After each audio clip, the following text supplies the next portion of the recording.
Conference September 19th and 20th in Richmond, Missouri.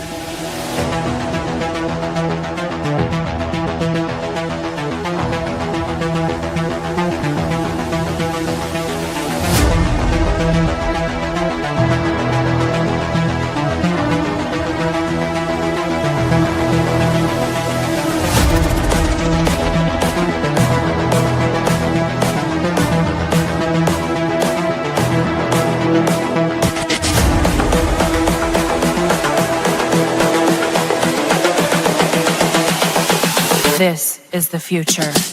This unprecedented experience allows you to not only hear and interact with a cornucopia of highly respected researchers, scientists, and experiencers, it will shape the very foundations of your reality. You will lay witness to some of the best evidence collected in decades. This is the future. Be a part of history in the making. Get your tickets now at eventbrite.com. The Crossing Realms Conference, where the paranormal becomes normal.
Well, hello, everybody. Broadcasting live from southern Michigan and all around the globe.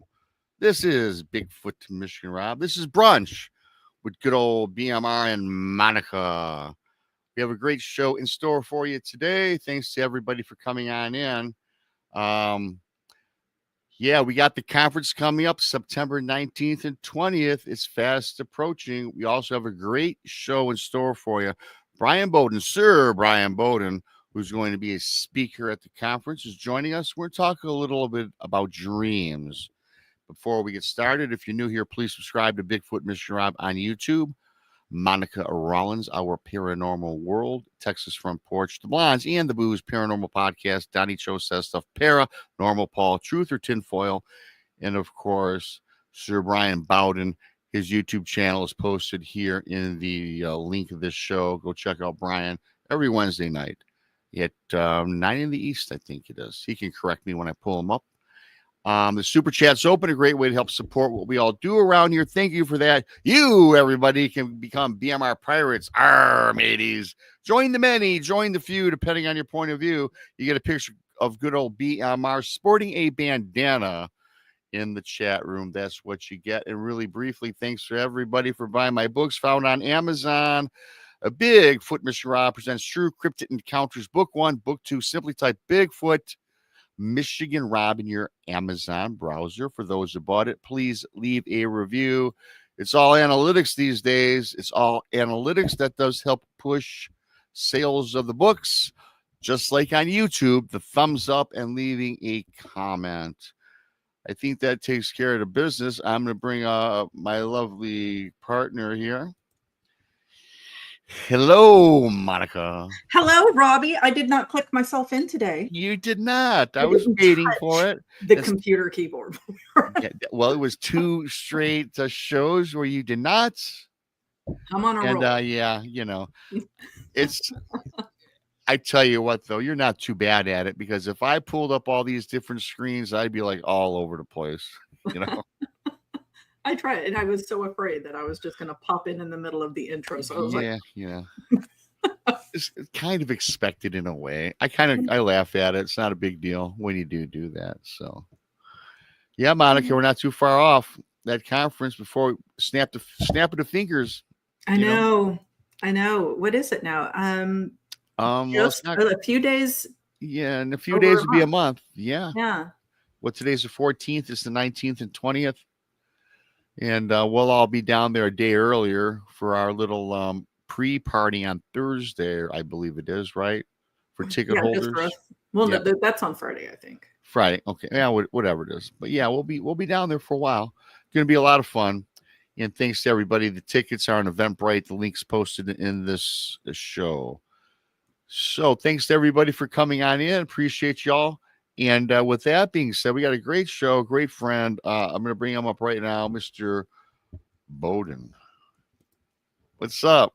Oh, not much. I'm actually better now that I'm down south, so I'm no longer up in New York City, so I'm good. New York City here. Yeah. Oh, it's yeah, you have no idea. That place is done. But it's good. It's hot down here. It's like an oven, which is like it's supposed to be like 106, but the humidity is like 200, you know. Yeah, comfortable. Yeah, you walk out, take your shirt off, but I got to put no one on. You know? Well, yeah, it's this time of year where I take like 3 showers, you know. Yeah. I mean, you can't go swimming down here unless you have a chiller in the pool. Otherwise, it's like walking in hot cocoa. Yeah. Well, let me tell you something. I hear you. I mean, I luckily my best friend lives up the road, and so I take advantage of his pool for sure during 90-degree weather. You know, I'll go outside after the show. I'll go water my garden. I'll sweat and I'll go swimming. You know. Yeah, I'll tell you the hottest thing though coming up is this Crossing Realms conference. So I'm looking forward to it. Oh, I am too. Like that segue, right? I like that segue. Yeah. And you know, it's not to toot our own horns, but we put a lot of time into this, and we've got so many different guests and speakers and attractions, from haunted cars to what we've got a haunted museum tour or whatever, or investigation. I mean, we got a lot going on. I think that you can't find that anywhere else. I think we're the pioneers in offering such a big variety with the paranormal, the cryptids, and UFOs. I agree with you, and I think what's going to happen is it's going to get bigger, and then bigger, and then bigger from there.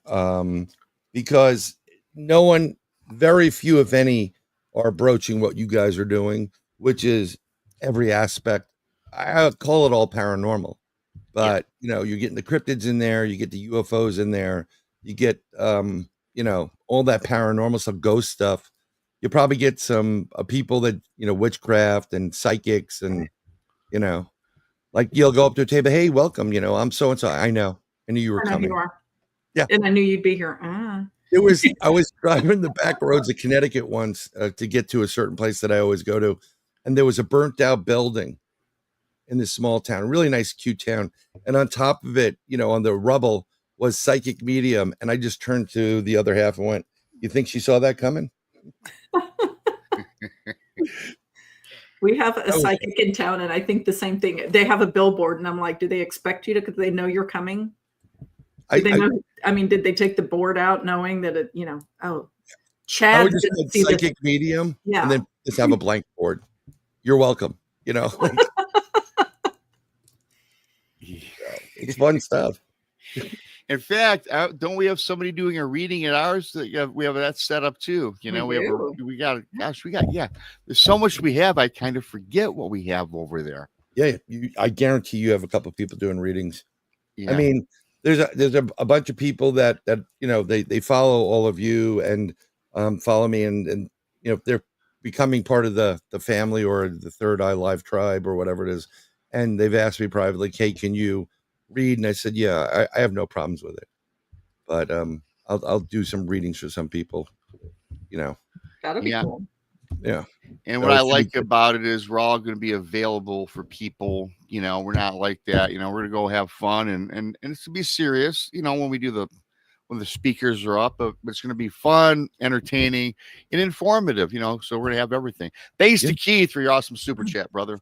Keith will be down there as well. In fact, Keith will be at the pre-party as well. Keith from Michigan. Mickey, who's always in our chat, will be there. Mickey's going to be there. I can't wait. Nikki G. Mickey G. Yeah. Mickey G. Yeah. Someone had I don't know if Paul or I think he had him or Brent or someone had them on their show, or is going to have them on the show. I think Mickey was just on with Paranormal Paul, I think. Paranormal. I got to go watch it.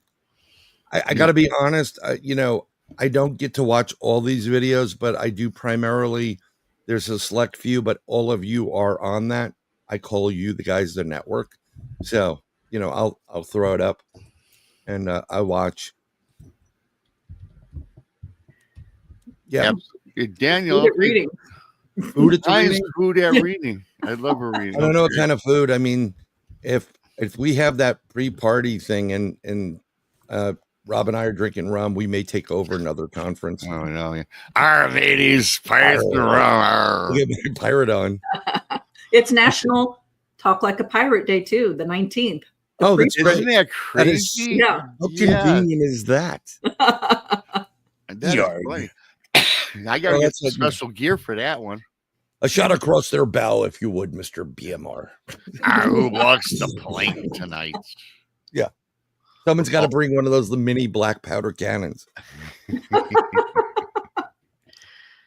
It really is fun. And as fun as this is going to be, what I get the most out of these conferences is meeting everybody that follows us, on YouTube and social media, and they show up. For me, it's kind of humbling, really. And, and to get to know where they come from. Now you can put the face to the handle. Yeah. In the chat, Yeah. I love that fact. I mean, I became very friendly with people prior to all this stuff. Yeah. Online, because you're talking about stuff with community, something resonates. Yeah. And I think it's a connection that we have in general. And then you hear someone like, I went to this Pennsylvania thing and I heard Bryan. I'm like, I didn't know anybody there. I know Ron Murphy. That was it. I'm like, who the hell's calling me? And Sean comes up and he's like, hey man, how's it going? And I'm like, oh, okay, I got you. And now I know who you are. It's like, but I didn't know who they were at the time. You talk to people online. We're not used to a lot of people meeting up afterwards. And it's great that all of you are going to be there. It's great to say hello and thank everybody for watching and taking part. And everybody's very approachable. We're all very personable people. Yes. And except for Tex. Tex is like 9 feet tall. Oh God, Tex. Yeah. And his hat's like 20 meters wide. He'll let you wear it. Yeah, I wore one of Tex's hats. There's a picture floating around on social media, and it was so big that it like drowned out my whole body. It was just like bigger than the screen that we're looking on right now. It's kind of funny, but yeah, we had a good time, and with everybody else, and yeah, it's cool because a lot of times it's not like how should I say, a typical convention where your speaker comes in, does his gig, they leave. We'll be hanging with people for 2-3 days, 2.5 days at least. So yeah, you're good, nice and sick of us. Yeah. Oh, I'm unsubscribing after this. Too much already. No, just kidding. Hopefully not. Hopefully we gain more subscribers, right? I really do have a vibe that it's not only going to gain more subscribers, but people are going to be like, I'm going next year. Yeah. And they're going to go out and go, this is probably one of the best events ever. Because I don't know about you, but I'm sick and tired of going to these conferences and it's the same TAPS people and certain other people out of the state of Texas. And I'm not talking about Josh. And I love the guys out of, but I don't want to see these people anymore. I want other people that are just as valuable and important to get some, spotlight time, because it's kind of like every time you used to see Stanton Friedman, like Roswell, his quadruples, Roswell, it's like, okay, we got you, Roswell, move on. Mm-hmm. Yeah. Stop obsessing. Yeah. There was a point, and it's still going on now, but I tend to not go to the conferences as much as I did back in the day, but I could tell you what the speakers were going to be discussing. Like I could say their whole spiel. Yep. Because it's the same people again and again, and it's refreshing to get new faces on there and new voices. Yeah. I try to change it up, and I always try to do things when I present with actual video or photographic evidence I took. versus like them using some stuff. Well, this video out of Texas or this video out of Idaho, like you weren't there. You're making an assumption type of thing. But I always try to leave room for questions and just do my best. Throw a couple of jokes in there. Yeah, for sure. Thank you, Diane, for that awesome super chat. That's awesome. And one last thing before we move on. I've gone to maybe 4 conferences since I started doing this whole thing. And all 4 conferences, there was a couple people that I was familiar with and seen their spiel. Geez, can't you have a different slideshow? Yeah. I'm not knocking anybody, but that's why ours is going to be totally different. Yeah. I have a one that I did a presentation on, but I'm expanding on it and changing things out, make it a little bit more fresh. So it's going to be really informative. And I'm probably going to say something that is going to cause controversy in the cryptid community, but I don't care. Yeah. It's always I'm welcome. fine with that. Yeah. It's always welcome, Brian. Yeah. And you'll be the main attraction after this year, probably, right? Oh, a main attraction. Controversial stance on whatever. Sure. You're the headliner. Oh God, I don't want to be. Oh yeah. Yeah, you'll get a big old picture blown up, advertising. We'll have a billboard. We'll have your face on a billboard off the interstate. Got to come out on a tricycle, like with a bear, spinning plates. Yeah. The best would be like to come down from the ceiling on one of those, whatever they do, and like they did in, I forgot her name, but she did it in one of those movies, the acapella group or whatever it's called. Oh yeah. Yeah. Except I'm going to wear underwear. Okay. So when I went to David Bowie's Glass Spider tour back in the day, oh wow, he came down on a thread. So he ascended onto the stage. But that's something you expect from David Bowie. Yeah. We expect it from you in the future now. Oh no. Yeah. No. Thanks to all the new people coming on and hit that subscribe button to all of our channels, Mr. Bowden, Monica, myself. I do appreciate it. Yeah, I put out a distress call. I don't know if you guys are feeling this too, but I was picking up here and there, and it kind of it stopped. And then I've noticed a lot of censoring going on all platforms now. Yep. I'm actually even looking at some of the names that are coming up here, and it seems to have changed people's user ID names. It has. I've noticed. And I'm not, so I'm like, what the heck's going on for that? I started my day by being banned on X because there was a post by a UFO group said, show us your real pictures of extraterrestrials. So I posted one, and then I posted another one. And unfortunately, this body was burnt up. So they got me for, whatever content you can either delete it or whatever. And I'm like, it's an extraterrestrial. It's not real. So why does it matter? Because it's graphic and people are offended. It's graphic. Yeah.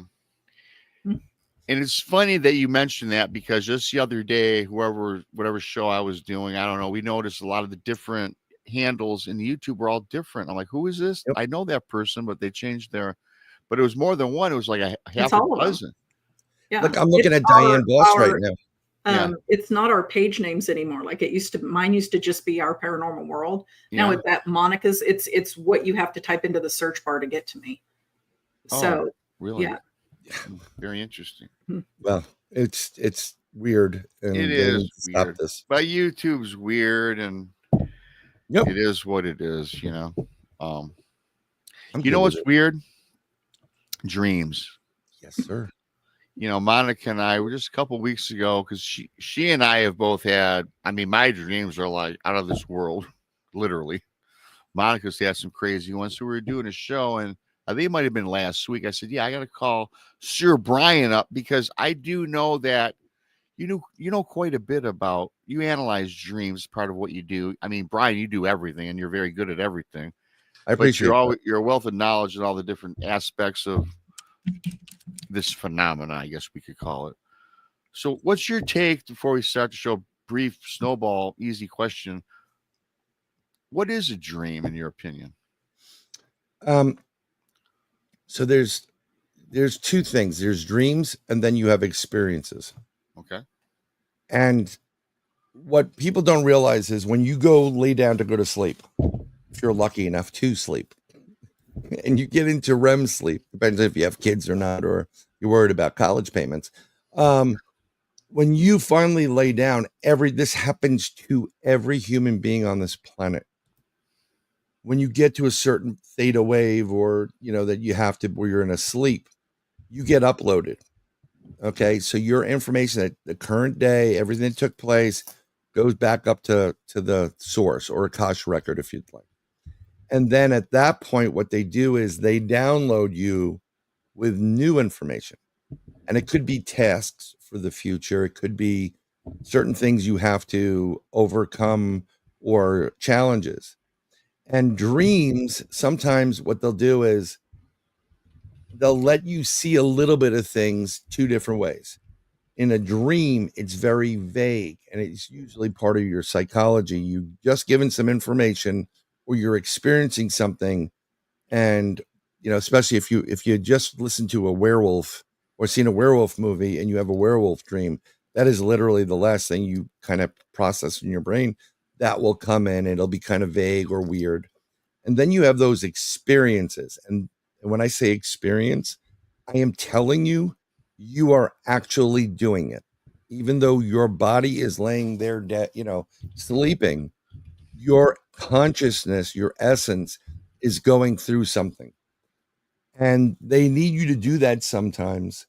So they need you to do certain tasks.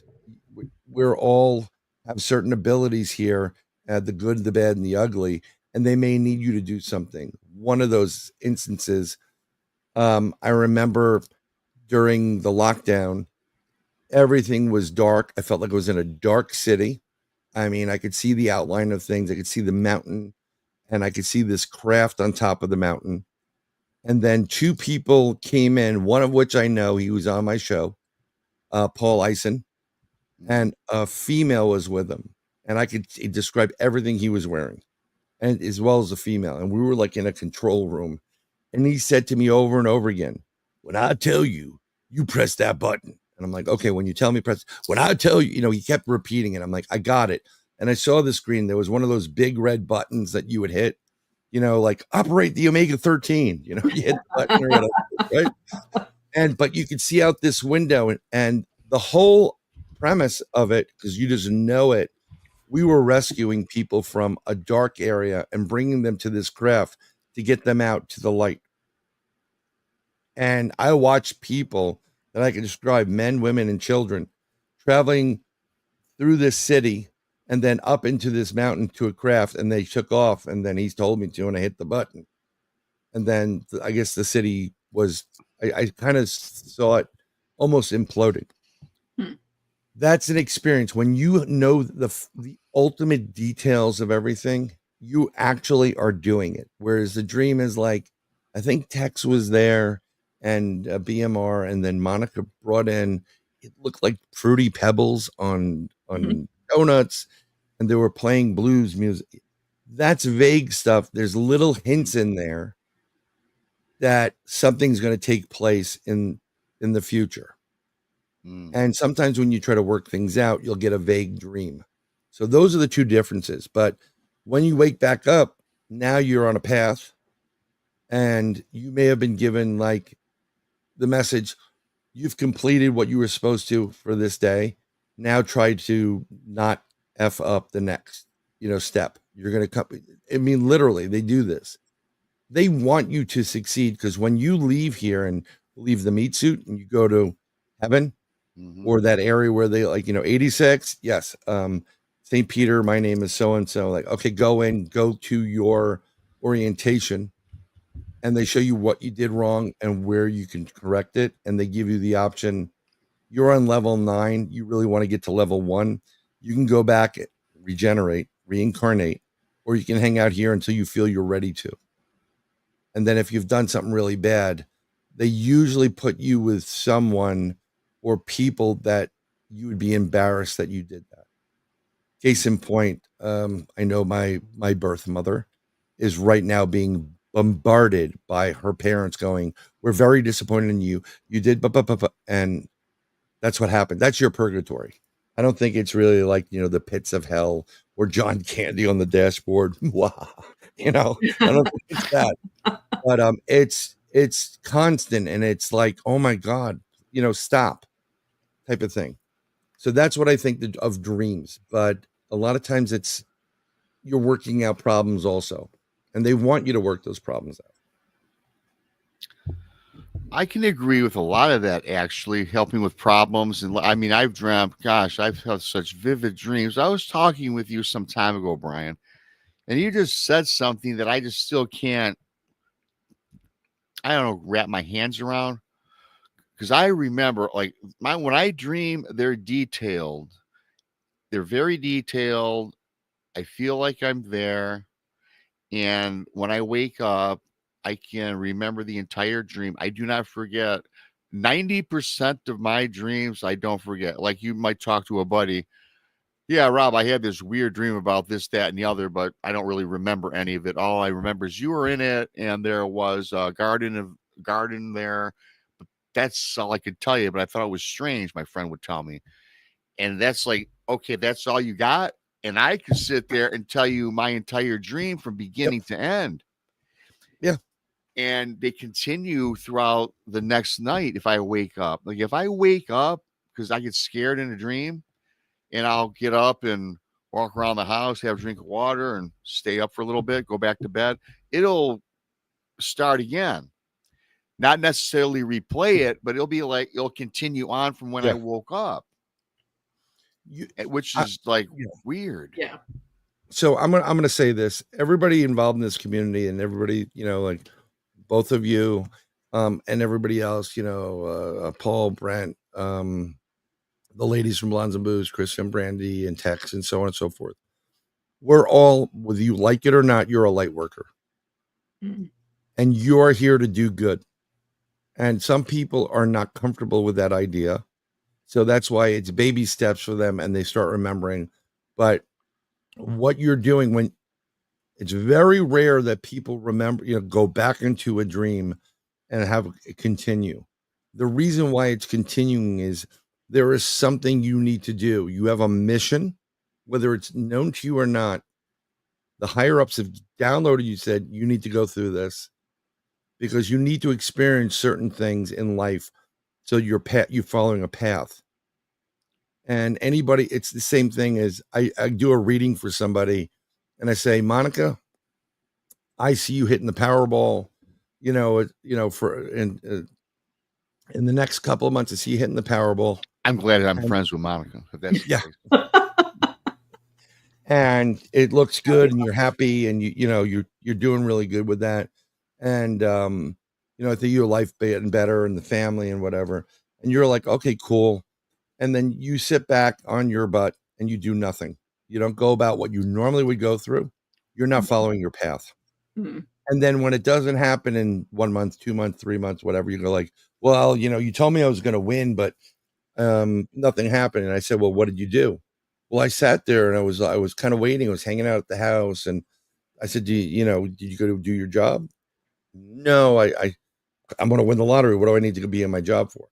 You got to continue. You need to follow a path, because every step you take in life, the good, the bad, and the ugly, is part of your learning process, whether you know it, right? Mm-hmm. So life is an EKG. There are peaks and valleys. That's why the EKG goes up and down.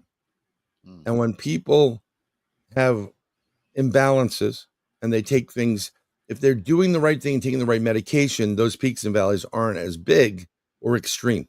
Okay. But you need those peaks and valleys to know that you're alive. There's always balance, good and bad, good and bad. If you take medicine, this is for some people, because I know some people, and you have you're just even keel, you're not living and doing what you're supposed to do. So you reliving, Rob, the minute you remember all this in detail, you're not dreaming. It's coming from the time when you're sleeping and you're saying it's a dream, but you're actually experiencing it. And apparently, if you're continuing into the next one, you didn't finish your task for that one. Now it's determining, you'd have to give me the details of day 1, day 2, and I'm like, okay, they want you to learn X, Y, and Z. I can figure out a lot of times what your mission is. And maybe it is to discuss it like we're discussing here, so you get a little more clarity and other people are understanding. Pay attention to your dreams. I shut my phone off. I can't keep that on 24/7, but I keep one of those. If we're all paranormal investigators, we have like 17 different little flashlights and recorders. I keep something by the bed and I keep a piece of paper, because what happens is when you go back into dreamland, some of those experiences go away. But if you have like a really cool experience and you record it into the microphone, then you could copy it down, make notes of it, and then study the notes. I highly recommend a dream journal for everybody. That's a great idea. And I started kind of doing that. But then again, I remember everything, but I still, especially when I wake up, I will kind of write it down a little bit. Trust me, I don't do it every time. Exactly. But my point is that if you give me an experience, like we were talking about his garden, and you going out planting stuff, can you remember all the details of going? Well, that wasn't me. That was my friend said, like, I just tried to make a comparison. And my friend told me I had a dream about you, Rob, and you were gardening and you were in it, but that's all he remembered. And he talked to me for like 30 seconds. Now I would tell him my dream, which was 20 minutes long, right? Now, and you guys have all heard my dreams are twofold. Most of my dreams, okay, it started out in a very familiar place, which is either the Flamingo Hotel in Las Vegas, or it's a shopping center on the hill where I go for all my needs, right, for the house or whatever. And I always start out in these places doing what I'm doing. Let's say I'm at the Flamingo and I'm walking around familiar, checking out the casino.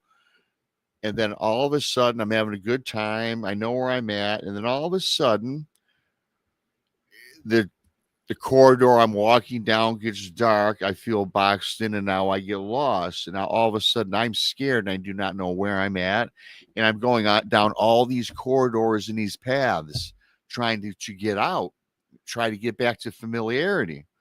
And I can't, and I struggle. Then all of a sudden, it's either a lost one. A lot of times it's my dad, or it might be a friend that's alive. And then in my dream, they're saying, Rob, you're going the wrong way. Turn right, literally. And I hear this. So I, in my dream, do that. And I still can't get out. And I'm getting more and more frustrated. And then it gets to the point where I get so frustrated, I start getting scared that I'm in a lost world. And then I'll wake up. And a lot of times I'm sweating, I'll have some water, and I'll turn on the TV for maybe 10, 20 minutes.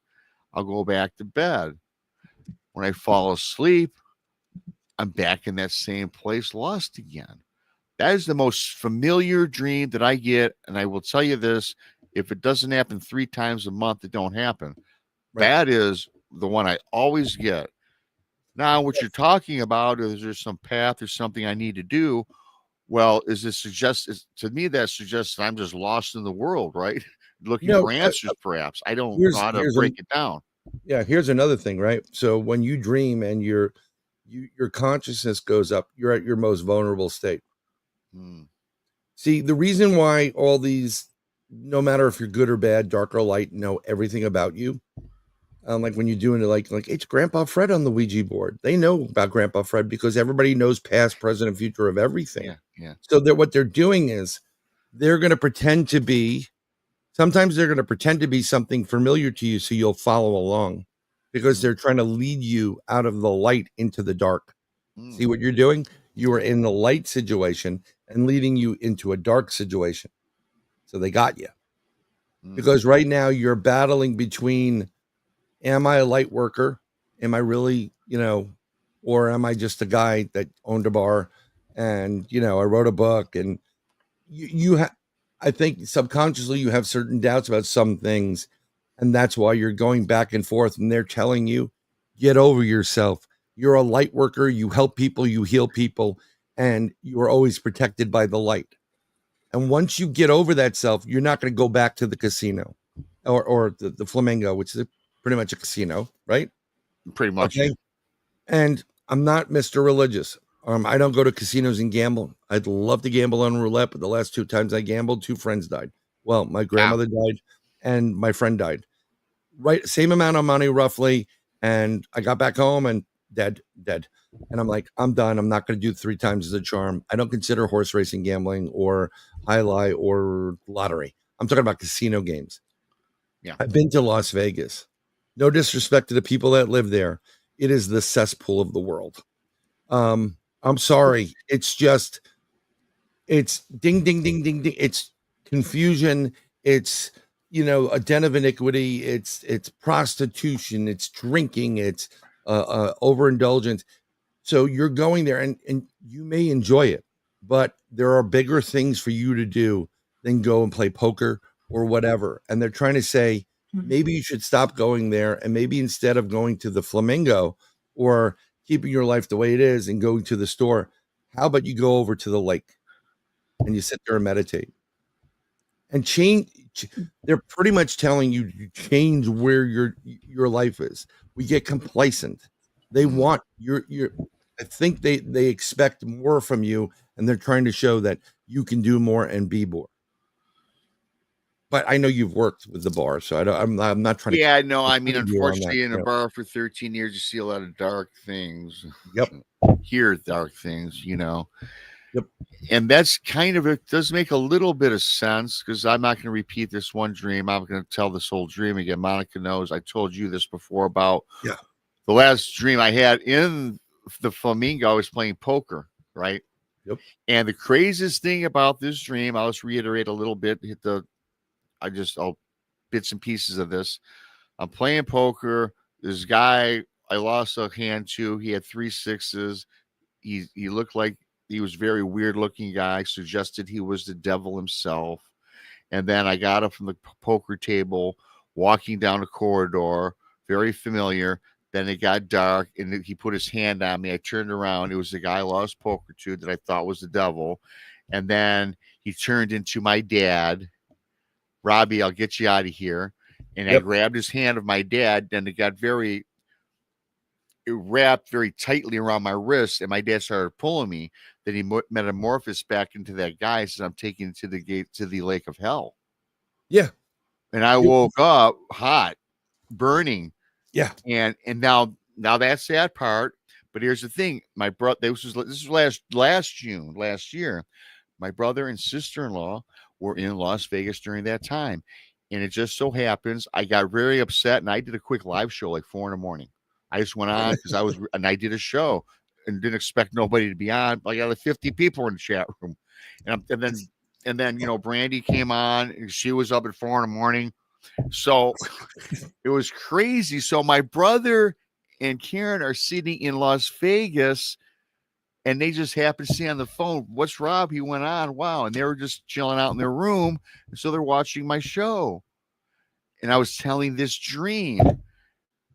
And then they thought it was kind of odd.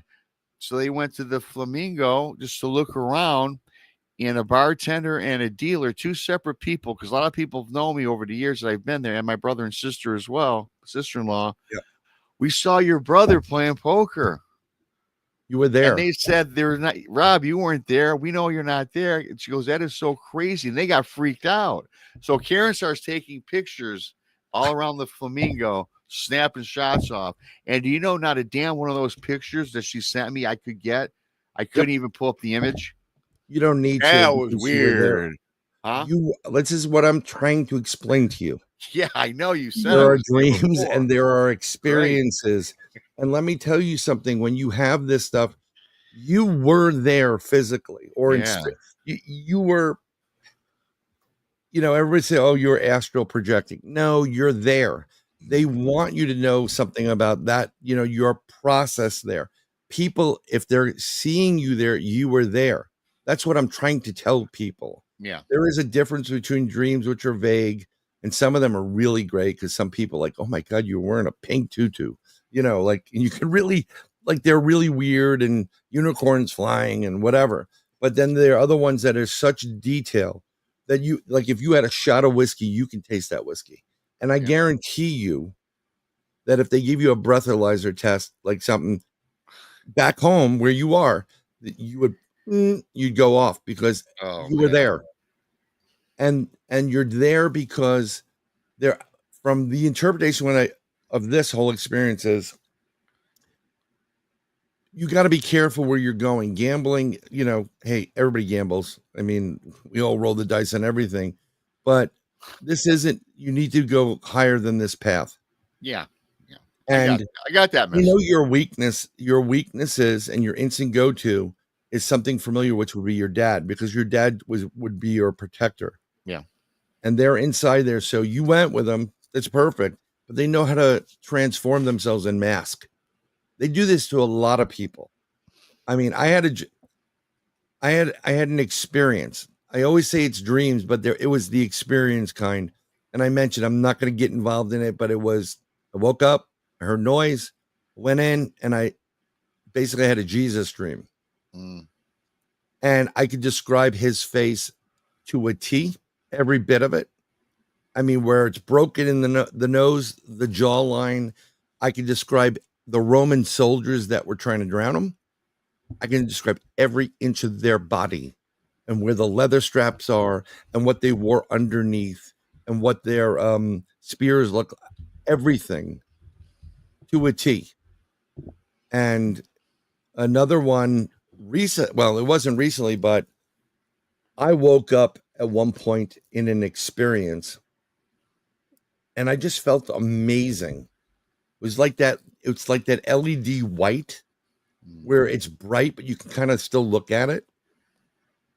And I saw I felt like we were in the clouds, and I was coming out of a building that had columns in it, and they were marbleized. You could see it. It looked like marble, and there were veins of gold in there.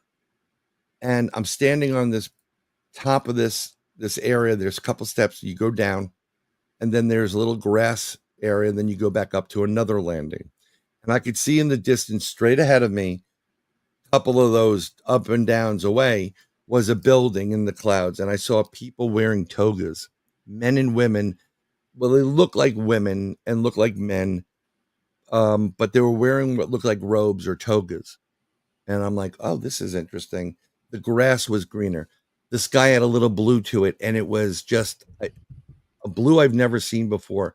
And you felt so good, like, oh my God, I feel great here. I was happy. I was like, oh, this is interesting. And then when I looked to my left along the way, if I went up to one of the plateaus and I banked the left, there's a building there. And it seemed like it went on forever. And it looked like the Parthenon. And it has the columns in it. And I'm like, somehow I knew I was not in Greece or Rome. Okay. And I wanted to get in that building because I know what that building is. And that building was the Akash record. Wow. And I walk over to it and I go in and I go up these stairs and it's all marble. It's just total bliss and peacefulness. And I walk through, and when you look into the building, the ceiling is really weird. It's a little bit darker, and the center of the building, or in the main point of it, as you come in, there was an energy source there that was like alive.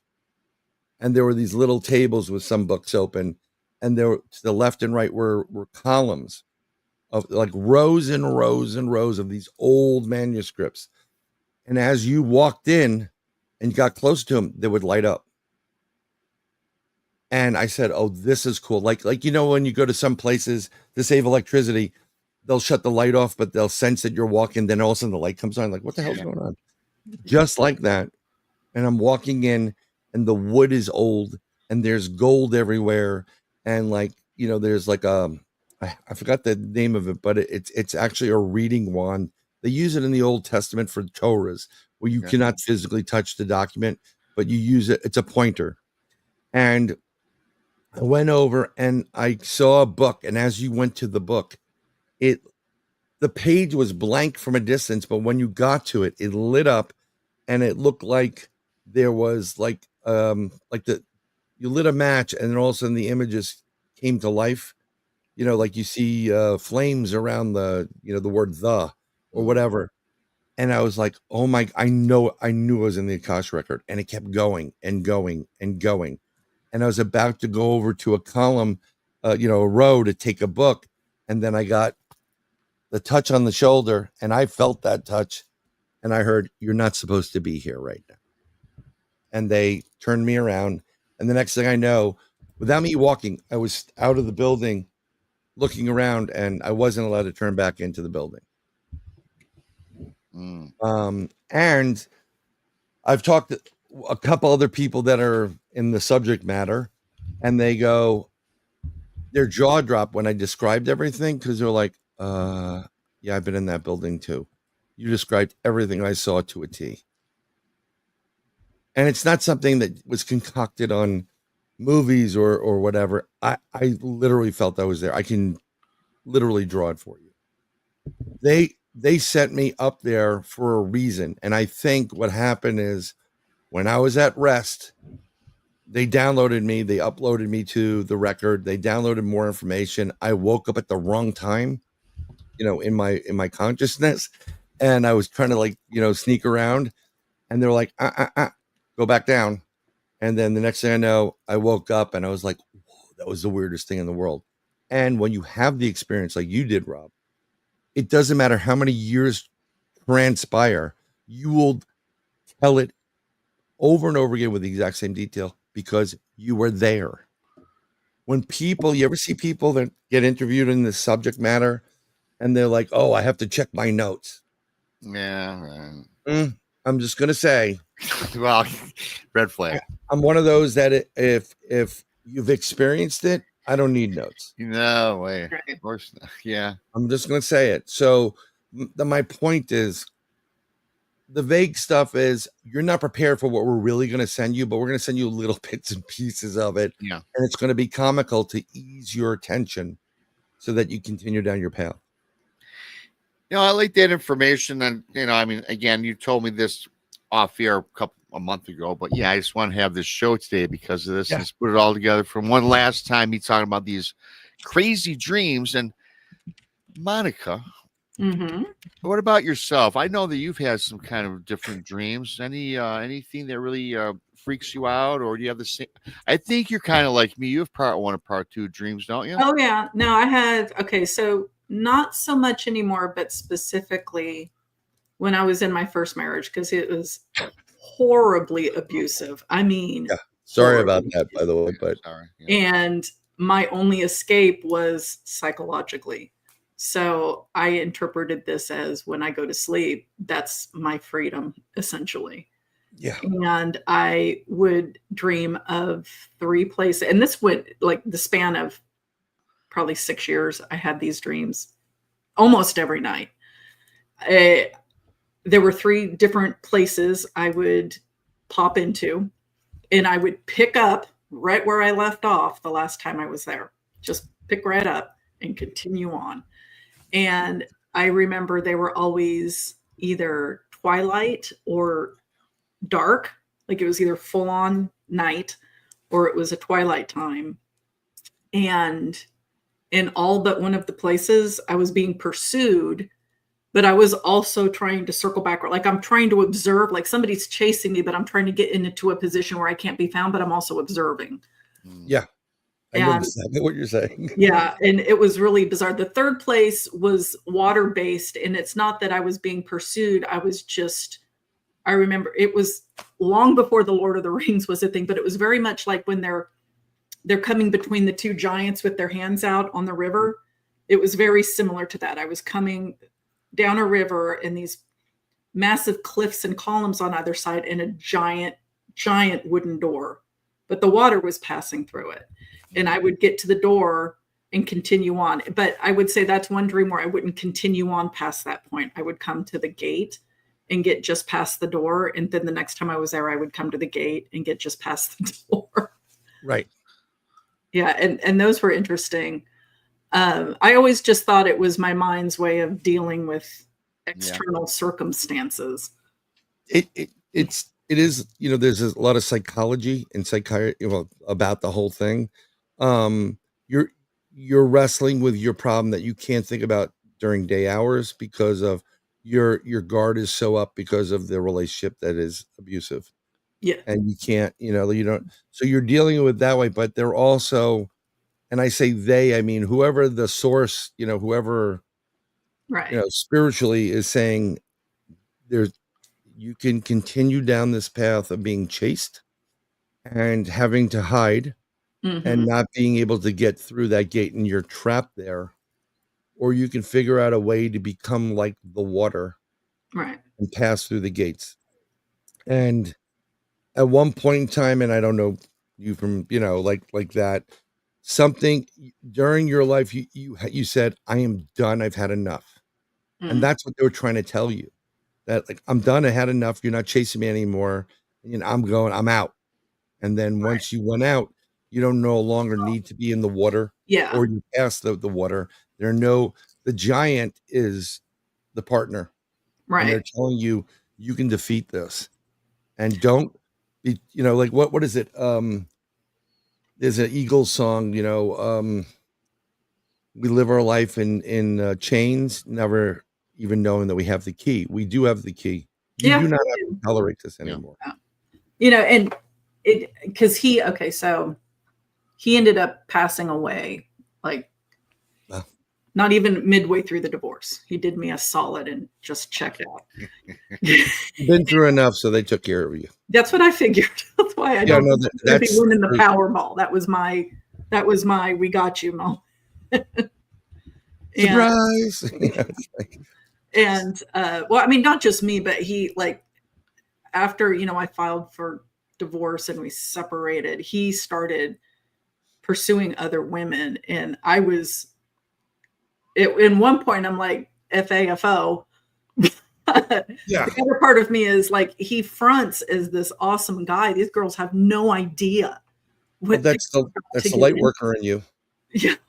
You want to tell them. See, the problem is people truly don't know in a relationship what the deal is, unless the people in there know the deal, which is really interesting because my daughter knows exactly what's going on. My youngest, she's intuitive. She's been telling her sister certain things, and I'm like, oh, okay. But when you try to warn people, they can't see. They just think you're jealous, or you have the issues, and they can't see past the glamour.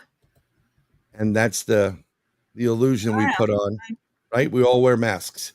Yes. Everywhere. No one wants to, I want to be part of the cool kids too, when you're not. And this is the problem. When people are more concerned with how people view them on the outside world, you're done. Right. Pardon the expression, and I don't mean to curse. You're not syndicated, are you? Because I don't want to curse, but I don't give a fuck what people think of me. Oh, yeah. I'm going to be brutally honest with you. You don't like me? Good for you. Yeah. I don't care. Yeah. It's minuscule to me. I am who I am. I have to get to that, though. I mean, I'm the same way. I don't care if you like me. Like, that's a you problem. Yeah, like I agree with that. You know what? It took me a long time to get there. You have to evolve into that. I feel it's really interesting. You told me, and I'm sorry you had to go through the whole all the crap with an abusive husband, but him dying. I just posted this. I call him motivations. It's motivational. And the post was, the dildo of consequences rarely arrives lubed. Okay. That's what I posted today. And it's the truth.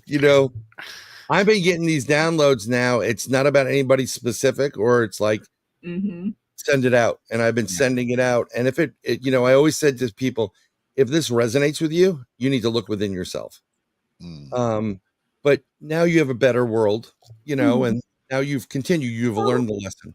Yeah. Are your dreams different now? And do you remember? Or not? Yeah. I don't dream like that anymore. I have exceptionally vivid dreams, just like Rob. Yeah. I can remember details. Like, you're going through an experience, because now you elevated. You were down here, and then you went, and you leveled up. You leveled up. I mean, I have all these different things in here, like fatality and whatever. But flawless victory. Yeah. So it's it's what happens. And then once that happens, that goes away. You've cleared that path and that boss battle. I don't want to use computer games, but they're a perfect analogy. And now you're moving on your path. And every time you do something like that, you move higher up and higher up, and you vibrate frequency wise higher. And then none of these ogres or any of these people can touch you. It's you going out there and just kicking ass and fatality. There you go. I will say, like recently, it's odd because he will pop up. And I hate to talk like give him any kind of energy, but he will specifically pop up in my dreams occasionally. And probably 2 to 3 weeks ago, there was 2 to 3 nights where he was very vividly in my dreams. And I remember one of them, it was so strange because I just get angry when I dream about him at this point. And, part of me still feels that cowering way, but then I fight back too. Like it's this battle. And I recall, like, it was the craziest thing. Like it was like walking into the whole rainforest. Everything's very lush, very green, very mossy. And there's this trailer, like what are the Twinkie trailers? Like a Airstream, right? Yeah, Airstream. Okay. Yeah. And I am observing through the window, and he's just sitting there, never said anything to me, but he's glaring at me, he would. And his grandmother, who was just as miserable as he was, with him, was with him, and she was the one vocalizing, and she was just attacking me. They haven't learned their lesson yet. This is the problem. This is what I'm telling you. What you're witnessing is, I'm not going to give this, credit. I don't know him from Adam or anybody. You get, like I said, you go up there, you pass away, you go up and you're judged. And your purgatory, you're supposed to learn your mistake. You do it's the review. Like everybody says, it's a life review. Oh, you messed up here. That was pretty stupid. Here's where this is who you've hurt, and you have to fix these things. And this person, your former husband, may have been a product of this evil woman. And he was definitely a product. I think it was generational. But that's my point. And she will never learn her lesson, and she'll be stuck in that crappy trailer, and she's pissed off because she wants to get out. But now that's called purgatory. That's your, like I said to the last thing, I said 2 things to my mother when she died. I said, first, it didn't have to be this way. She was facing me. And then she turned away from me. And then my second thing was, and this was the last, I said, good luck. You're going to need it. I knew exactly where she's going. And I know my brothers are going to the same place. Yeah, that's unfortunate. So you may think highly of yourselves on this planet, in this body. You're going to rue the day when you get there. It's ridiculous. And you're going to be in the same situation. This is where you messed up, and it's over and over and over. And it's worse than they've ever given. Yeah. Until you learn, then you can ascend, right? I think your other half, if he's sitting there doing whatever, I think he's trying to do something to correct, that mistake, but she's not letting him. So he's stuck between this bad mother and like, you're the reason why I did what I did. And I didn't want to do it. I'm not speaking for him, but he has to go through this purgatory. And you being in a lush forest that's green and wonderful, you're in heaven and they are in hell. And that's what your hell is. We did something in Gettysburg. They did the battlefield bash. I was there the last 2 years, a couple of years. And a couple of years back, we did a table tipping session. And I've experienced table tipping. I always look to see, okay, who's lifting it up. No one was lifting these things. And I get impressions too. And we're all sitting there to try to contact someone who was part of the bash that passed away. And their two of their friends are there as well. And the table usually controls who's allowed in, and that doesn't let anything evil in. And I already knew who was coming in. I knew it. I felt it. I saw it. I can see the 2 people. One was my grandmother, who I loved to death. She was my mother. And the other one was my mother. and she busted her way through, and she would not leave. And everybody, oh, this is not a nice. Mike, no, she's not nice. And all I kept getting in my mind's eye, this is how I operate. I see it in my mind's eye. I hear it. Please forgive me. Please forgive me. She's begging for my forgiveness. Wow. And I know that she's with her parents right now, and you have no idea. My father used to call his mother-in-law General Sherman. Okay. We're gonna go see the general later. She's she was a Scorpio, true Scorpio, wonderful woman. Only child of my mother, and my mother messed up big time. Not going to get into the full details. Yeah. And her purgatory was her mom and dad. Her dad's like very disappointing. That kills her. That kills my mother. My mother, only want the angel thing. So eventually someone pulled her out. But this year we went and did table tipping, and I wasn't even sitting at the table. And they said, "Is this for somebody at the table?" And if it was, they'd tip the table. And if it wasn't, is it for somebody sitting in the audience? Yes. So they went around with the names, and they hit my name, and I knew it. My grandmother came in. And as I said to my mother, I said, "I know you want my forgiveness. Only God forgives, but you fix all that you have done, and I'll consider forgiving you. It's a big task, but you need to fix it." So I think she was coming in on behalf of her daughter, kind of, but I can't. Lives were ruined. I mean, young children and families, torture. It's really bizarre what's going on. And you know what? You need to learn your lesson. So just remember, when you have them in your dreams, give them the old, because you should have learned your lesson. I do. Yeah. I mean, initially in the dream, I have that, scared mouse in the corner, but then I'm thinking, F you, yeah, exactly. You have no control over me anymore. Kiss off. And I remember at the end of that dream, because I can fly in my dreams occasionally, I wasn't flying, but I was hopping up higher and higher through the branches and looking down on this trailer, and I could see through it in there. And I'm just thinking, what a miserable, I mean, it's such a beautiful place, but what a miserable, little spot in this beautiful place.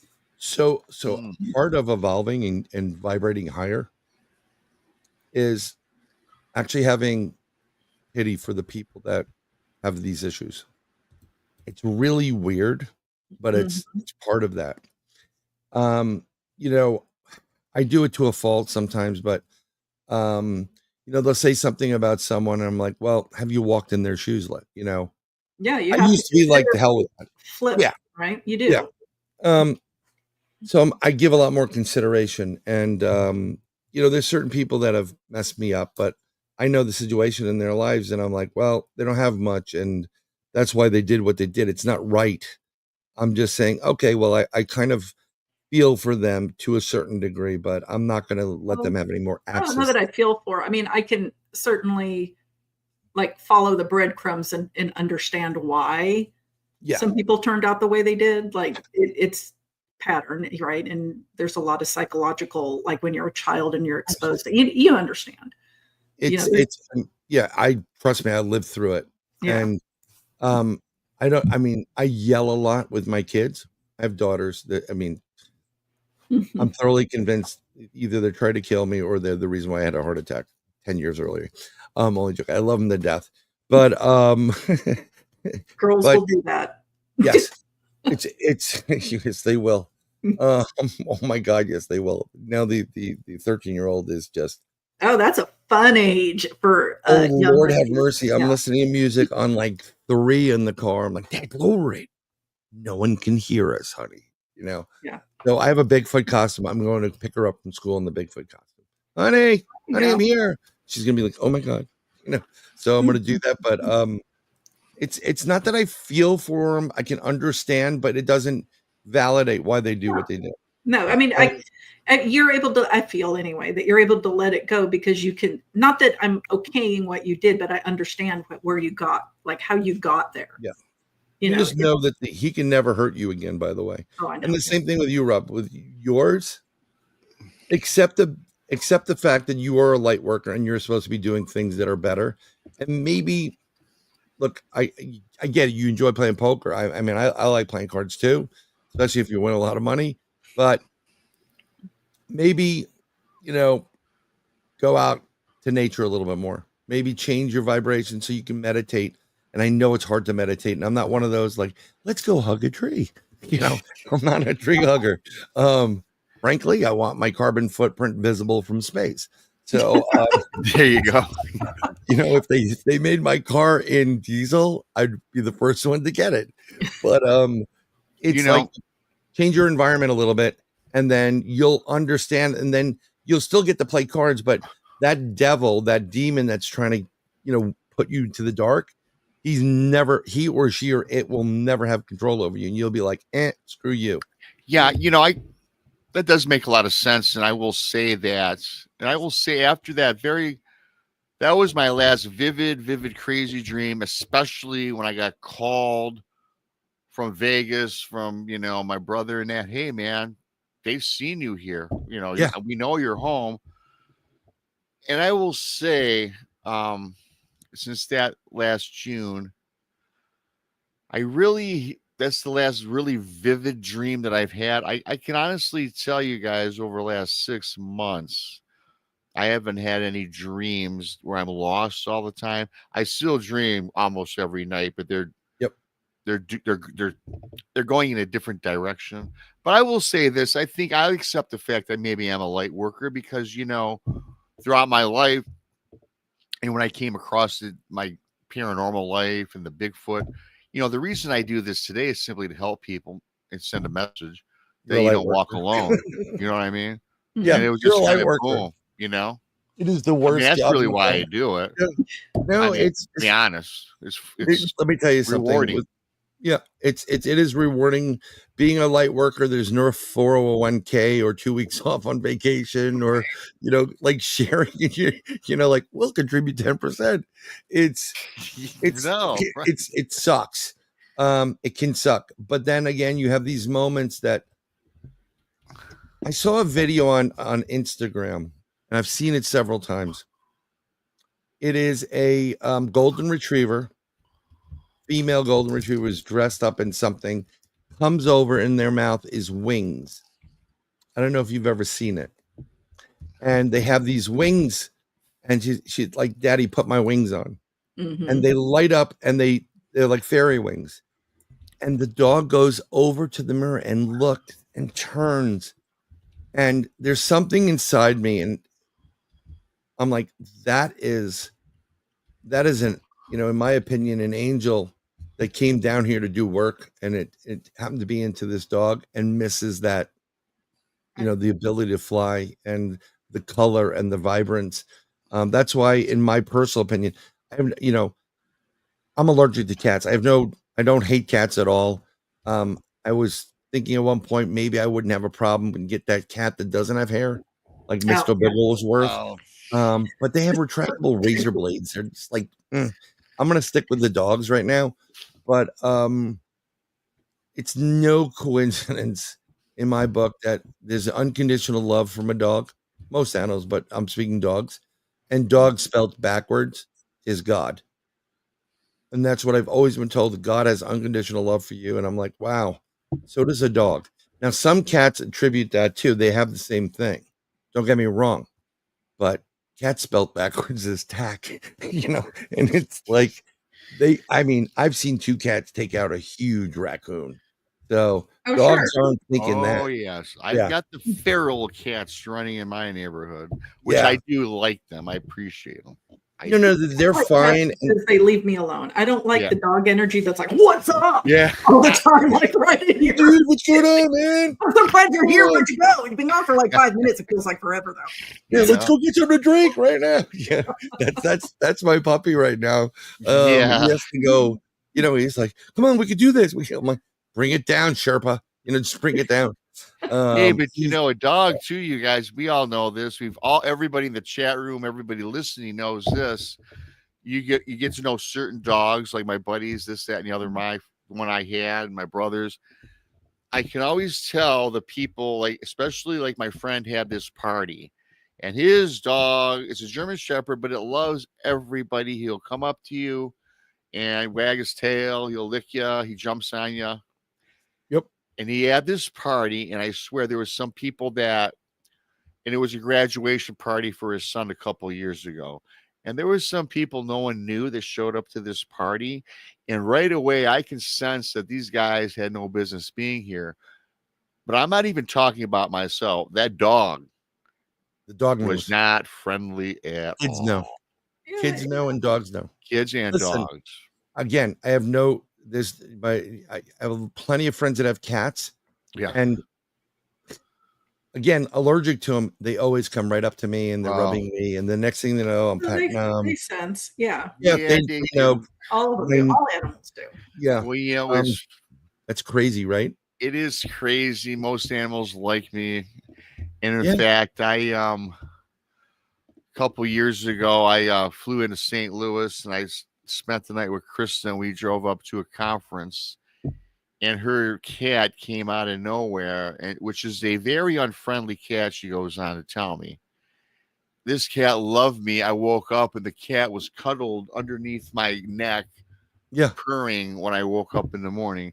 And when she does the shows with me, the cat hears my voice and comes on her table and listens to me, she says. Yeah. Well, it's a really good tell. You know? And they just know. I mean, all these different animals, You know, and they know who you are. A bunch of friends, like one of them had this dog that looked like some kind of alien, like it had Alf type of hair. His name was Wafer, and he bit several people. It was a biter.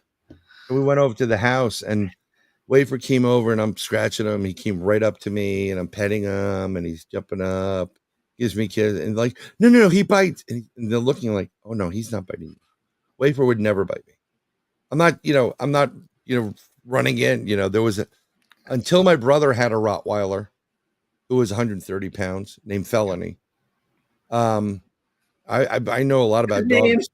Yeah. There was this really cute girl in my neighborhood growing up that was probably like 5'2", and her Rottweiler was 4'9". Okay. I was no way in hell I was going to ask her out because I wouldn't go near her. So her dad did the perfect thing, like go take Rocky out for a walk, because I'm like, she's not getting dates. But when you know what the dogs are, and even some of the aggressive ones, it's all about how you approach them. And when you approach with fear, they know it. And they're like, why are you fearing me? And dogs are like people that are nervous and edgy and like uppity. They get Nobody likes that. no, not even human beings don't like that. I certainly do. Yeah. I've had friends that are like, those high-strung dogs. Uh, Hey man, what's going on? Okay, bring it down, dude. Yeah. Bring it down. It's really, like in the movie Bachelor Party, Brad. There's gonna be a great party. He's trying to kill himself with a razor, electric razor. I forgot about that movie. Yeah. It's a great movie. Go see it. It's wonderful. But sometimes you'll get animals in your dreams too, and those mean something as well. Yeah. And the numbers of the animals, and you got to pay attention more, because if you have a problem, like you're worried about money and you start dreaming about select things, it always like loss of teeth. If you dream about teeth, most of the time it's either losing money or sometimes it's death. Which is really it's That's really awesome. weird. I want to get into that in a moment because I got a question for you, but really quickly, thanks to Keith, Diane again, and Chris Kramer for your awesome super chats today. I appreciate you guys. Not expected, always appreciated. I got something to ask you, and I'll probably end by telling this on one other dream that I had to see what the significance is. And then I'm done talking about myself with dreams. I'm putting it to rest after today. However, though, when people see themselves die in a dream, now some people actually have literally died a week later, or what's that? I mean, I don't think it's good to see yourself die in a dream, number one. Okay. Because during that dream, I could see where it gives some people a heart attack. But what is that significance? Have you heard that people have actually died in their actual dream after seeing themselves pass on? Sometimes again, when you're that old life, that old path you were on, if you've done enough, you may see yourself pass away because that's no longer you. You've elevated your game. You've moved to the next level. A lot of times, for some reason, it is if you see yourself die, there's a good chance you may not make it in life. It's just seen in the it's like native or peoples that have seen things over and over again, experienced things over and over again. Like, what is those red berries over there? Well, somebody had to eat them and drop dead before they said, don't eat those berries. Okay. It's like, oh, you had a dream about your, and you go back. He's going to die in a couple of days. So just, David, that's what it is. But like, it depends. Like, I'm going to give you a great example. Again, during lockdown, I had a friend, Rob, I met at work. This guy was like 6'7", really, really great guy. Probably 7 or 8 years younger than me. Probably less than that. And we would literally talk on the phone, like these type of conversations for hours. We talk about, who's dirty in politics, who isn't, and whatever, and some stuff. And when the lockdowns came, he started telling me things, he's been praying a lot more because he had these dreams about fire, and he woke up in the dark and he saw fire all around him, and he thought he was going to hell, and he didn't want to go to hell for something he did. So he started praying. And then when he started praying, he felt this kind of like a vibration or an energy, like it felt like wind, and it went from the top of his head and went down his body, and then kind of made a turn coming back up. And before it connected, he'd back away scared.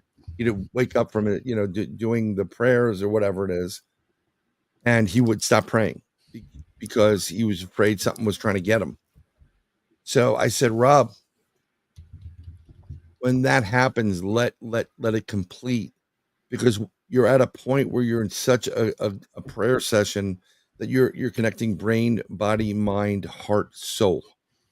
And when you do that in meditation or in prayer, which is like meditation, you elevate, you go higher. So I calmed them down on that, but it was really, I said, maybe you're dreaming of fire because of what's going on and all these people dying and whatever it is. Well, a week or two, he was coughing a lot. And I said, Rob, go to a doc in the box. One of those emergency things, like home doc in the box, right? No. And it got worse. And I said, listen, brother, I will drive to your house right now and drag your 6'7" ass out and take you to a doc in the box. You got to do something about it. So, his brother eventually did it. And his brother took Rob to his brother's doctor. And the brother's doctor went, take him to the hospital. And took him to the hospital, where they discovered on, I think it was Saturday or Sunday, that Rob had stage 4 cancer, lesions on his brain, his spine, lungs. So he was only 43 years old, 43. And they went aggressive with it. So I was talking to him initially. I'm like, how you doing? I'm like, he's like, oh, they're going to go aggressive. And I'm like, okay, just keep praying, pray to God, and God will take care of you and watch over you. And then he couldn't talk because they were doing heavy chemo on him, right? For a couple of days. So we would text. And I said, hey, I'm going to try to call you again tomorrow. I know you're going through some stuff. And I remember talking to him at 7 o'clock at night on a Wednesday. And I was in my railroad kitchen in my apartment, 7 stories up. I said, hey, man, how you doing? He goes, I'm scared. And you could hear it in it. And I'm like, I know you are, bud. I said, but you remember, you always put your faith in God. So keep praying for God. It's going to be good. I love you, man. And, he's like, I love you too, bro, And that was the last time I heard his voice. And it just so happens that night, around 10 o'clock, when everybody went to sleep, I came out of my kitchen to go to our restroom in the apartment. And as I'm making the right turn to go down this hallway, out of the corner of my eye, standing in my house, is Rob smiling. And I turned enough for me to turn around, look, I just saw Rob here. Go down. Fast forward to the Friday right after that. I get a phone call. It's a Connecticut number, and something inside me says, you need to answer this phone call. I answered it. It was Rob's sister. I already knew he died. And she said, yeah, Rob, I'm always talking about you. You guys were great friends, like brother. I said, yeah. He goes, well, Rob passed away Wednesday night. I said, I didn't say I know. I knew. He stopped and visited me to say I'm okay. So they were doing something in upstate New York where I actually have it's near a park that I've had Bigfoot encounters, stone chambers.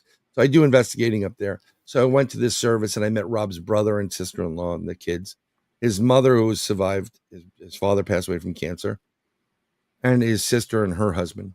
And there's Rob, passed away, opened up in the casket. Not a good way to see your buddy the last time you see him, right? So Rob had a couple of friends that showed up. Not many people showed up. And we were talking, really great kids. And I figured while I'm there, talking with people, I'm going to be in this area quite often, so I can always find out where they're burying them. And I'll go and visit. You put a stone on it to let people know, and we can have conversations that way. And that's what I was thinking. And then not long after I thought that, his mother says, well, I want to thank everybody for you coming, paying your respects to Rob, my son. It means a lot to us. Tomorrow we'll be cremating Rob, and that'll just be for the family. So I'm like, there goes my option to go see him. Then it all made sense. Rob, when he had the ring of fire around him, was foreseeing his death and cremation. Get it? Yeah. And I didn't get it until that time. Yeah, And yeah. so now I know. And if someone says, well, I see fire around me, I'm like, you may want to settle up on all your, set up on your fears. Yeah. You may want to settle up or go see a doctor. This is how these dreams impact our lives. And this is, some people, certainly. and I think he was a light worker too. He just was having a hard time because he comes from a family that was gubby, and they're like, it's like, what is it? King James Bible and the, United States apple pie and the Marines, that's it. And it's people don't have leeway. They're too stringent with themselves. So you got to sometimes step outside the box, and really put it down. And if you've been going through certain struggles and you can see symbolism in that with what you've been dreaming, then you're trying to work it out when you sleep. And most of the time when you're having a problem during the life, you're not sleeping very well.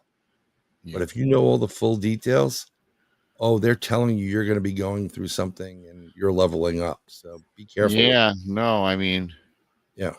Rob and I are constantly leveling up. I was about to say, Monica, we're always leveling up. We're always leveling up. Yeah. I had a gentleman on my show, Ye Old Goth Witch. He's talking about his computer, kicked off, it doesn't work. He's on Instagram and he goes, you want to do some witchy shit? Let's do some witchy shit. And I just like his approach.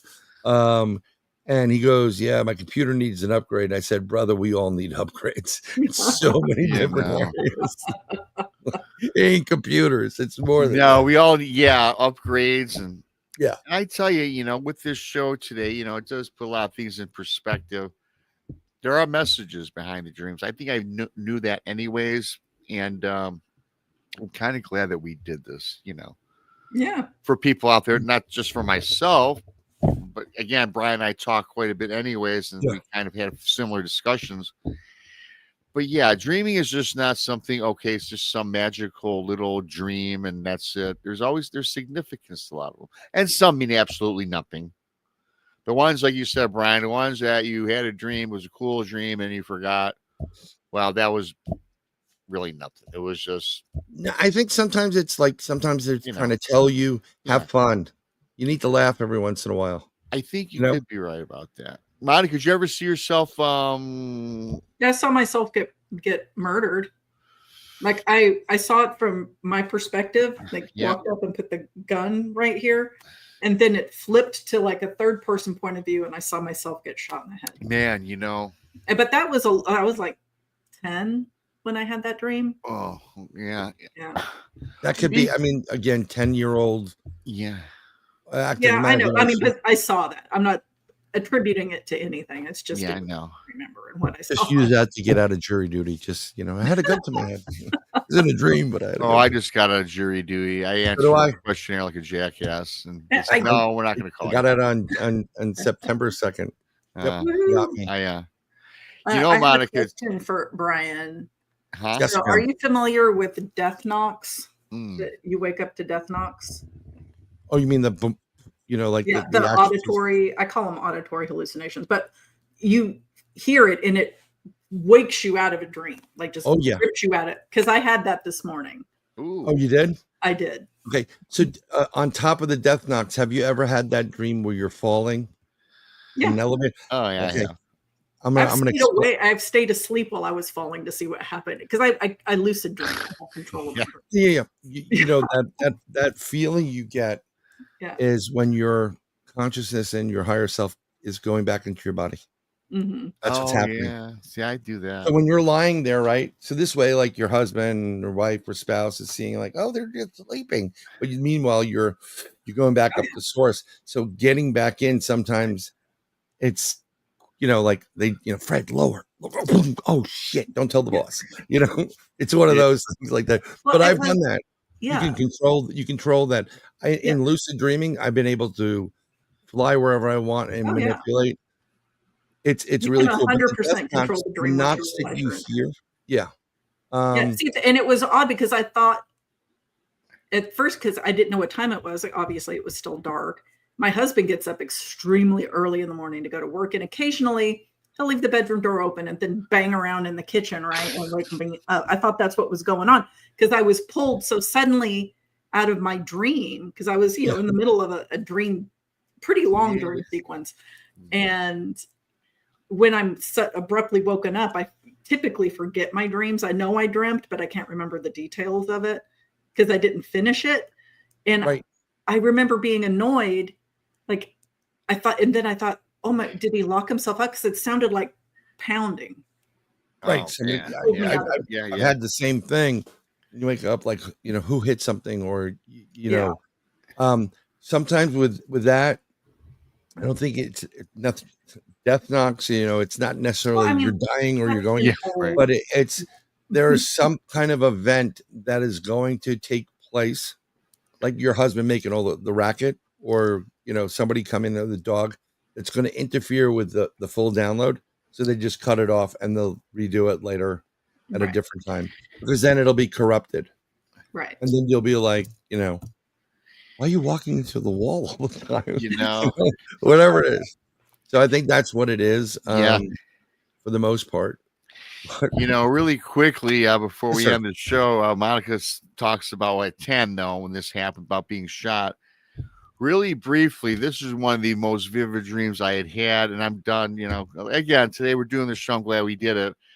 I'm driving a limousine. I'm in on an alley in between two buildings, and I'm at the front seat, and I let these two guys in the back. So in my dream, I'm thinking mob, like I'm a mob driver or something. And these two guys in a suit get in the back, and then they said, Rob, pull up, go half block up, turn left on the corner. And I did. We're in another alley. And then during the dream, and I'm sitting there watching my dream, what I'm dreaming, because that's what I do, right?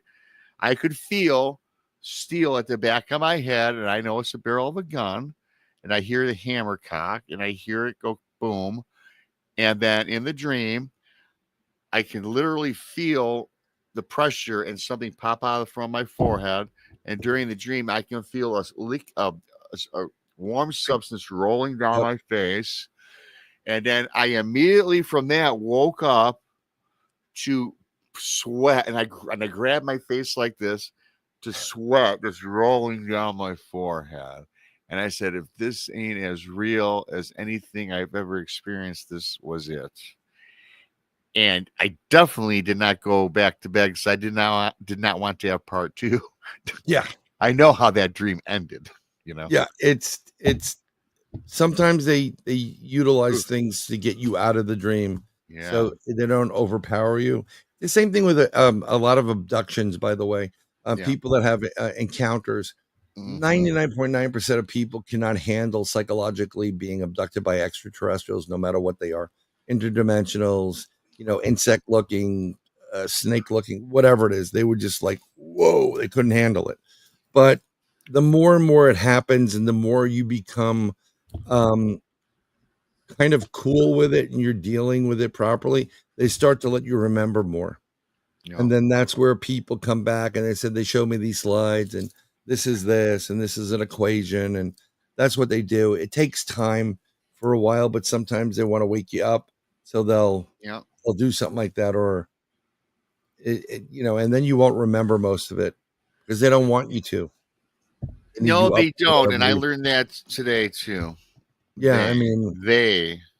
There's something going on. There's always somebody pulling a string, right, Brian? Yeah, you know what? I mean, I blame CERN for a lot of the stuff that's been taking place the last year. But since July, actually, time has really sped up. It feels really weird. Things are not what they're supposed to be. And then you also have, if you look at the Schumann resonance, if you have been having a hard time sleeping lately, that's why the Earth is screaming right now. And I've had a hard time, and when you have the Earth screaming and stuff, you will have even more vivid dreams for those little moments. I agree. I see your posts on Facebook on like similar things all the time. Brian, been a great show. I love it. I always love when you come on. Where can we find you? Well, Twitter jail. Now Facebook jail. No, I'm on all the platforms. It's usually Sir Bryan or Bryan Bowden or something like that. But you can find me on my YouTube channel if you'd like to subscribe. It's my name underneath, Bryan Bowden, one word. Look for me. I'm doing it through my YouTube channel instead of creating a new one because I'm tired of promoting 15 different channels. And that's where you can find me. Also, you will find me at the Crossing Realms Conference come up this September 19th and 20th. Yeah, we'll find you there. A lot of hugs and whatever else we're giving away. And everybody go to Brian's channel. It's awesome. I've been on the show once. I've watched the shows when I can on Wednesdays, I think at 9 in the East. Always good guests, nice variety, a mix of everything, all the things you talk about. So, yes, I highly recommend you all run on over there and subscribe. And Monica, tonight, you got something going on tonight? I am not doing a show tonight. We're going to do I almost said Rob's show. We're going to do Joe's show instead of my show because I can't make his tomorrow night. I have a concert to attend. So very we're good. Switching nights. So concerts are good. I've got a couple of concerts coming up. Music is great. Tonight I'm actually on Michelle. I'm going to be on like UPN or something like that. Michelle DeRoche. Nice. Her show. I've heard. Yes. So this day has been would be 3 interviews. So I've knocked out a few lately, and Blondes and Blues are on tonight, of course, at 9:00. They have a good show lined up for you guys. Go check out the Blondes and Blues. Subscribe to them. Monica Rollins, Our Paranormal World. Good old BMR. Bryan Bowden, Tex, Donnie, Pierre Paul, those guys. Oh, and I'm gonna have your buddy on, Brian, Tuesday night. Me and Krista. We've got Ron Murphy coming on. Oh, Ron the Crypto Guru Murphy. Yeah, the Crypto. I guarantee he gets married at the conference. I think that guy loves getting. That man's always looking for love. I'll tell you, he's a romantic, and he knows all these different things about the paranormal. I would definitely. He's a great guest to have on. And you want to talk about great presentations? That man has them. He does. He'll be and he's going to be a speaker as well at our conference, the Crossing Realms Conference. I just can't wait to meet all of you. And, and if it's Talk Like a Pirate Day, it's going to be even fun. It's going to be a lot of fun. It's going to be a lot of fun. I can't wait. I don't want to wish the summer away. Like I always say that. No, neither do I. This is one thing I'm looking forward to. I do. I want to wish the summer away. Yeah. Well, I just don't. It's miserable. I only get 3 months, Monica. You get 10 months. Well, it's miserable in Florida right now. Plus, my garden sucks this year, anyways. I'm going to pull out plants. Mine's croaking too. It's just. Brian gave me a good suggestion. I'm going to try that and then take it from there. And so, with that being said, thanks to everybody. Hit that like button on your way out if you would. Subscribe to all of us across the board. It was a fun show, a great show. I appreciate you, Brian. You as well, Monica. And until next time. For Bryan and for Monica, we are out.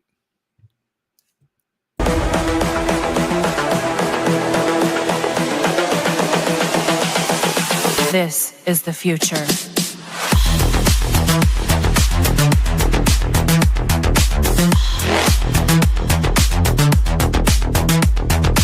Evolution. The Crossing Realms Conference launches September 19th and 20th and will dock in Richmond, Missouri. This is already being called the event of the year, folks. With an unprecedented list of speakers and special guests, 2 days of cryptids, UFOs, and paranormal presentations, along with a celebrity-filled ghost hunt, meet and greet, gallery reading, vendors, and a film screening. This promises to be both educational and fun. Go to eventbrite.com to secure your tickets and vendor slots before they are all abducted. They're going fast.